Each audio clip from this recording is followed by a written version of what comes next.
দিনাজপুরের পার্বতীপুরে উপজেলা খাদ্য নিয়ন্ত্রক অধিদপ্তরের নৈশ প্রহরী শফিকুল ইসলাম। পদবী নৈশ প্রহরী হলেও দীর্ঘ ৫ বছরেরও বেশি সময় ধরে অফিস সহকারীর মতো গুরুত্বপূর্ণ পদে দায়িত্ব পালন করে আসছেন তিনি। আর এই দায়িত্বকে পুঁজি করে ফাইল আটকে রেখে দিনের পর দিন গ্রাহকদের কাছ থেকে টাকা নেয়ার অভিযোগ উঠেছে। চাহিদা মতো টাকা না পেলে নানাভাবে হয়রানি করার অভিযোগ ভুক্তভোগীদের।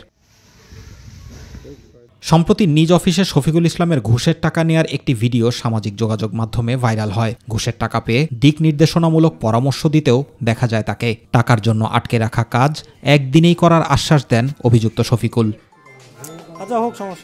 খাদ্য অধিদপ্তরের অধীনে খাদ্যশস্য ক্রয় বিক্রয় ও গুদামজাতকরণের লাইসেন্স নিতে গেলে হয়রানির অভিযোগ ওঠে নৈশপ্রহরী শফিকুল ইসলামের বিরুদ্ধে। সরকার নির্ধারিত টাকা ব্যাংকে জমা দেওয়ার পরও সনদ তৈরির বাবদ ২০০ এবং খাদ্য নিয়ন্ত্রকের জন্য অতিরিক্ত ১,০০০ টাকা শফিকুল দাবি করলে বাধ্য হয়েই ঘুষের টাকা দিয়েছেন বলে অভিযোগ ভুক্তভোগীদের। শফিকুল আমার কাছ থেকে ১২০০ টাকা নিছে, আর চালান জমা দেওয়ার জন্য আলাদা ওখানে ব্যাংকে পেমেন্ট করে আসছি। সরকারি তো ফি আমি দিছি, দেওয়ার পরে যখন আমি অফিসে চালানটা নিয়ে যাই, পুনরায় তারা আরও ১২০০ টাকা অফিস খরচ বাবদ আমার কাছ থেকে নেওয়ার পরে তারপরে আমাকে সার্টিফিকেটটা তারা দেয়। নির্ধারিত টাকা ব্যাংকে জমা দেওয়ার পরও অতিরিক্ত টাকা নেওয়ার কারণ জানতে উপজেলা খাদ্য নিয়ন্ত্রকের কার্যালয়ে গেলে মাইটিভির ক্যামেরা দেখে সটকে পড়েন অভিযুক্ত শফিকুল ইসলাম।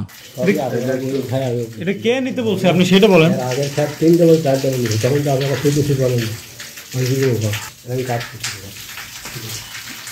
এ ঘটনায় অভিযুক্ত উপজেলা খাদ্য নিয়ন্ত্রক মাসুদুর রহমানের কাছে তার নামে টাকা তোলার বিষয়ে জানতে চাইলে ক্যামেরার সামনে কথা বলতে রাজি হননি তিনি। এদিকে বিষয়টি অবগত নন উল্লেখ করে তদন্ত সাপেক্ষে প্রয়োজনীয় ব্যবস্থা নেওয়া হবে বলে জানিয়েছেন এ কর্মকর্তা। বিষয়টি আমি আপনার কাছ থেকে অবগত হলাম, হ্যাঁ জি, আমি বিষয়টি যাচাই করে ব্যবস্থা গ্রহণ করব। Zubair Rahman, My TV news.